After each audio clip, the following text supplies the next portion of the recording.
Hello students, how are you all? Doing fine? So now we have almost reached to the end of this month. I know it has been really long, all of you sitting at home. But don't worry, soon things shall be fine, and we all are hoping that you people come back to school, right? Even we are missing you all. All the teachers, all of us here, whenever we discuss about our students, we really miss all of you and hope that you people are taking good care of yourselves, following all the safety norms, wash your hands often, right? Do not go out, don't meet with people, right? Okay, so let's come back to our topic, and today we will be continuing further with this topic of food and health. And today we are going to discuss the diseases that are related to our food intake and lifestyle. All right, so let's begin. And without forgetting, I hope you're sitting with a book and a pen to note down, right? I know every time I say this because I am aware that you can just out of excitement just sit down to listen without having something to note down, right? So I have to remind you that whenever you are observing a video on any academic subject, please keep a book, a notebook handy where you will note down certain important points that you feel like jotting down, right students? So let's begin. What are lifestyle diseases? The diseases that are caused due to lack of physical activity and sedentary lifestyles are called lifestyle diseases. Now, what do you mean by the word sedentary? So, sedentary basically means stationary, a lifestyle which does not involve much of movement. People are not traveling much, or even at their workplace they don't have to walk around, they have to sit at one place and work. That is sedentary type of work. And similarly at home too, once they are back from work, they will choose to sit at one place and not move much. So such lifestyle which does not involve too much of movement, no activities, no exercising, no physical movements, no walking, such kind of lifestyle is called as a sedentary lifestyle. So these diseases basically happen because of this lack of physical activity, all right? And hence a person, when he or she decides to lead a lifestyle which is devoid of any exercise, which does not involve any exercise, any physical activity, where they will burn out, the food that they eat will eventually lead to this lifestyle diseases. All right. Also understand one thing, these diseases are caused, since they are caused due to lack of physical activity. Even an absolute normal person can eventually end up suffering from these diseases if he or she chooses to lead a sedentary lifestyle where there's hardly any movement, or the person becomes lethargic, doesn't exercise, doesn't really burn the food, the food that they eat. The food what they eat will obviously end up giving them a lot of calories, right? So those calories needs to be burned. The food that we store in our body after digestion needs to be processed, needs to be burned. And for that we need to adopt certain ways of doing it. What could be that? Obviously some form of exercise. So if you don't do these exercises, if you just choose to sit at one place the entire day, maybe if your work demands that, like now suppose if you're in school, but in school what happens, you are involved with lot of activities, so it's fine. But after going home also you should have some kind of exercise Same is applicable with the adults, with the elders who work in office. You know, they will be sitting at one place the entire day. Then after coming home, they should try to do, even if it is for 15-20 minutes, they should do some kind of exercise. Otherwise we all will end up getting this lifestyle diseases. That is why the word lifestyle, the way you lead your lives, you know, the style of living will decide whether you're going to fall prey to these type of lifestyle diseases. All right, so you're going to study 3 lifestyle diseases this year. First is obesity, second is diabetes, and third is blood pressure. Let's start with obesity. What is obesity? Obesity is defined as abnormal or excessive accumulation of fat which might present a risk to health. Now, these accumulation of fat which is around your, mainly around your abdomen, poses lot of risk, lot of threat to your health. Okay, now a person who is obese will typically have a very heavy abdomen.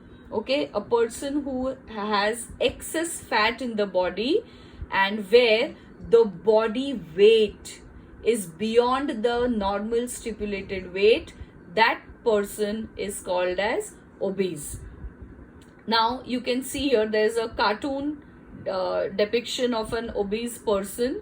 So an obese person will show fat accumulation around the abdomen. Now most of our important organs are present over there, and not only that, the other organs which are placed elsewhere also suffer a setback because of this fat accumulation in the body.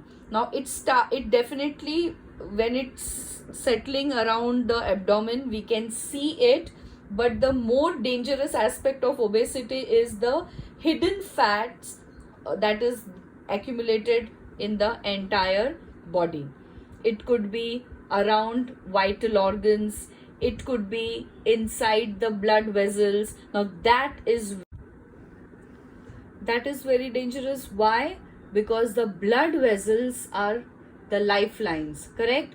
They supply the necessary nutrients, they supply oxygen, they take away the waste products that are produced in the tissues, they take away the carbon dioxide from the tissues back to the lungs for elimination. So if these lifelines are choked, are blocked, that will create a problem, right? So that is the reason why obesity is a very, very bad threat for our health.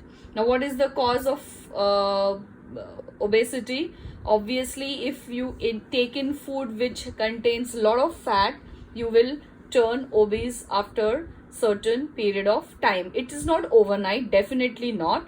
But if you eat constant junk, if you eat food loaded with fat, okay, and coupled with absolutely zero exercise, then in few years you will tend to put on weight.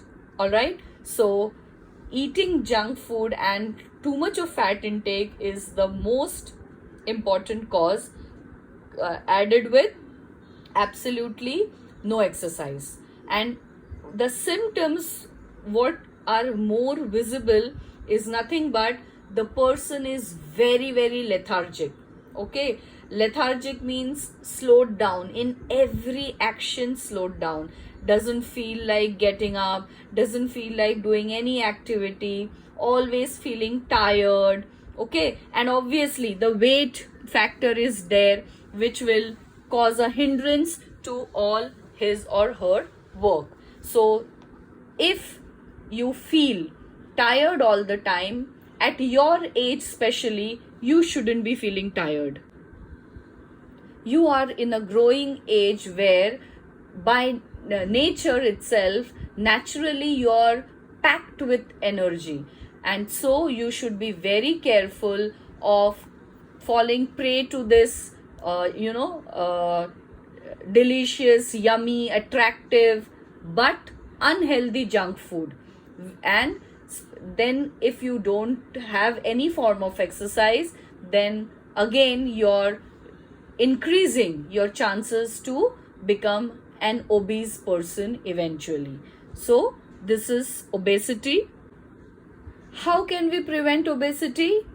See, whatever pictures they are depicting, I can clearly see here. Limit the junk, our favorite French fries. Why limit? They are not saying that you stop eating French fries. What they are saying, limit. Eat it, but with a good amount of gap in between. Parents and kids should eat more fruits, veggies, and whole grains. This, your rainbow food, right? And food grains, whole grains, cereals, vegetables, fruits, pulses, all that should be eaten in larger quantities. Sit down for healthy family meals as often as possible. Healthy family meals, the meals cooked with love and care, cooked at home, in hygienic, surroundings, washed vegetables, cooked in a proper manner and with your family members. It definitely adds up to the nutrients of your body. Believe me, having meals at home with the entire family is something to really cherish about. And we all are experiencing that now. We all are forced to be at home. We are forced to eat meals together. But tell me honestly, aren't you enjoying that? With everybody in the family, you people are having your meals. It's really very, very important. In fact, our traditional form of eating, our traditional culture of eating in India is having family meals. I always remember eating my dinner with my family members. Of course, lunch was difficult because we had school and parents were working, but dinners would definitely be much, awaited fare, because we would be sitting and discussing also how our day was spent over food, right? Then one more very important aspect that we all tend to ignore: eat breakfast daily. Now this particular point I'm going to elaborate with all of you.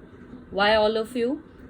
I know many of you wake up very late, just in time to get ready to go to school, right?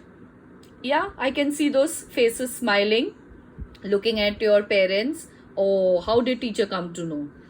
Now, if you are not eating your breakfast, children, that is one of the most important aspect to begin your day, and you're missing out on that.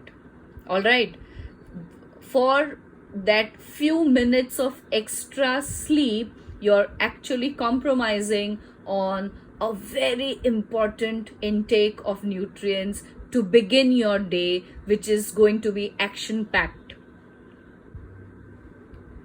Your break starts much later, isn't it? At 10:05 your break begins. If you haven't eaten till then, that means you already have not eaten food in the last almost 13 hours, right? You typically have your dinner around 8:39, and next day 10 o'clock means it's 13 good hours past where you haven't eaten any food. So this is a very, very bad habit. What you need to do is you need to have proper breakfast daily at the right time. Okay, that is also one of the way to prevent obesity. Then get moving. 60 minutes daily. They have mentioned here 60 minutes daily, but I'm telling you, even if you have activity for 30 minutes, rigorous activity where you're actually sweating it out, believe me, it will keep all these lifestyle diseases far away from you. It will keep them at bay. Okay, so love them unconditionally and be supportive. Who? The sport shoes, where you have to actually wear the shoes and work out. So these are few ways to prevent obesity. Next lifestyle disease is diabetes. What is diabetes? I'm sure you must have heard about this word diabetes. Now again, it's a lifestyle disease. What happens in disease? In this disease, you will find that the person's blood will show a higher amount of glucose or sugar level. Okay. Now, what happens basically is whatever food you take in, that food gets digested, agreed, it gets absorbed, agreed, and it gets distributed. Who distributes the absorbed food to the entire body? Right, it is the blood. But if the glucose that is absorbed by the blood does not get distributed, what will happen? It will keep loitering in the blood. You can see those white sugar cubes. Well, in reality, the sugar doesn't look like this inside the blood. It is just for your understanding. Now here they have shown the organ pancreas secretes a chemical which is also a hormone, insulin. Now I do not want to get into the details of what a hormone is, but just understand we can safely call them as chemical messengers for now. In higher classes, I'll definitely explain you what these hormones do. But for now, you understand they are chemical messengers who carry messages and execute those messages. Okay. So, what is the work of insulin? Insulin will help in breaking down those glucose and help in absorption of those glucose by the cells. Now, if insulin is not in right amount, then there will be a problem. Why? Then what will happen? This glucose will keep loitering in the blood and hence the increase in the blood sugar level. And that condition is called as diabetes.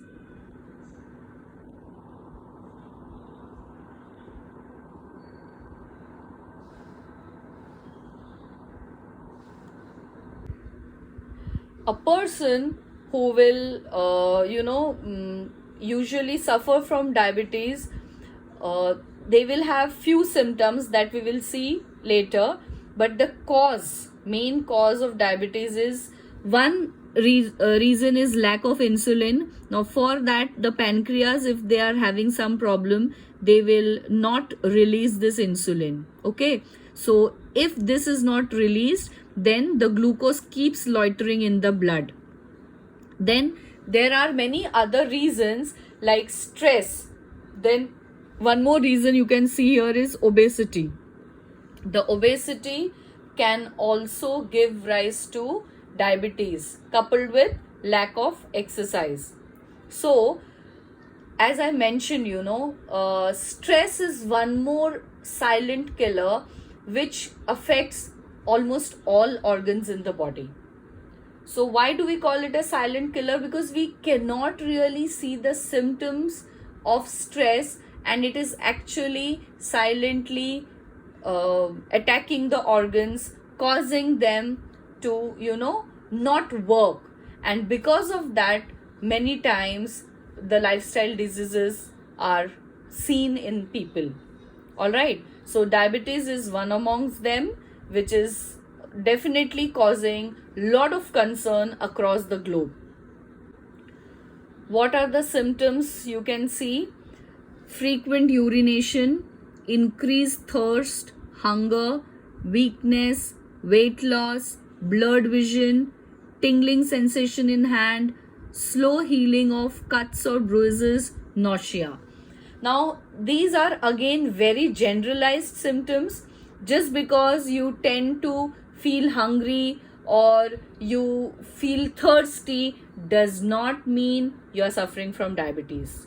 Students, though these symptoms are mentioned here, they can happen for any other reasons as well. Please do not get stressed about any of these symptoms if you experience them ever. All right.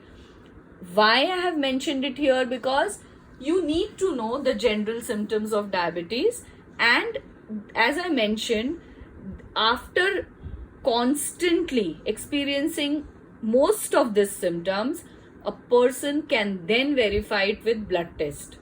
All right. Just as I mentioned, just if you happen to feel someday weak, sometimes you feel like vomiting. Now that vomiting sensation, nausea, could be for anything. You have eaten something wrong, that also can lead to feeling nauseatic, right?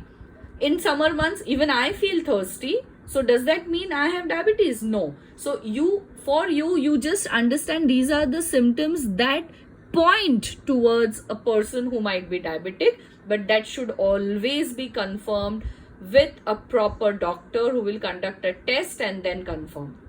Now, automatically the prevention is opposite of what are the causes. You should eat healthy, balanced food. You should maintain your body weight.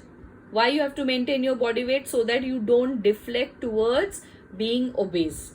You should do exercise, moderate physical exercise. Nobody is expecting you to lift weights. Nobody is expecting anybody to work out rigorously.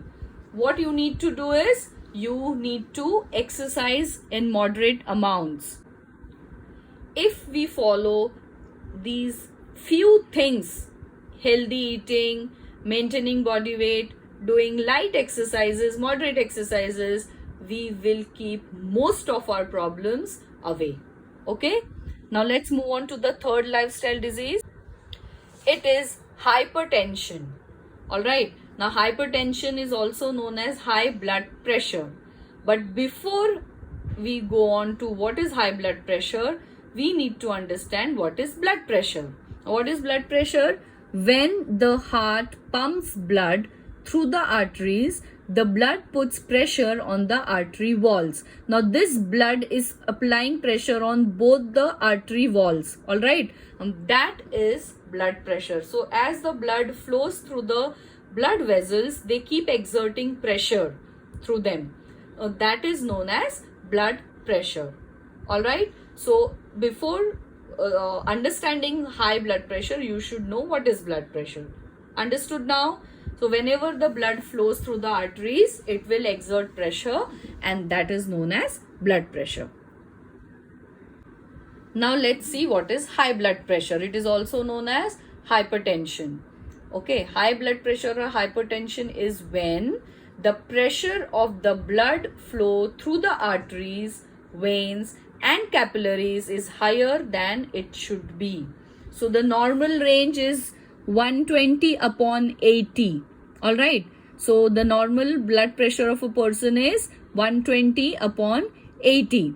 And as it increases, you can see the color changing, and this is red where it is declared as hypertensive emergency. Okay. You don't have to worry. This is just for your understanding. The normal blood pressure of a person is 120/80. Only when it crosses this number, the person is declared to be suffering from high blood pressure or hypertension. The symptoms basically are not seen directly, and many a times, as you can see, blurred vision was there even in case of diabetes. All right. Fatigue or weakness was there even in case of diabetes. But definitely chest pain, all right, and angina. Angina is nothing but the walls of the heart are named as angina pectoris. You need not remember this word. I have just put it here, but you don't have to remember this word. Only these are basic symptoms. Okay. Dizziness was there even in case of diabetes. So lot of these symptoms could be overlapping with other general symptoms, but definitely you have to worry if you constantly keep fainting or you have constant chest pain. Okay, now edema is nothing but there's water retention in the feet, so the feet swells up of that person. So these are the basic symptoms of high blood pressure. Let's have a look at the causes and prevention.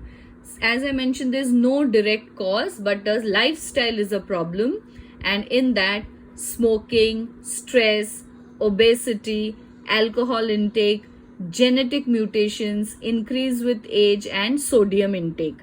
Now, out of all this, everything is clear. Smoking, you know. Stress, you should not take. Obesity, we have discussed it at length.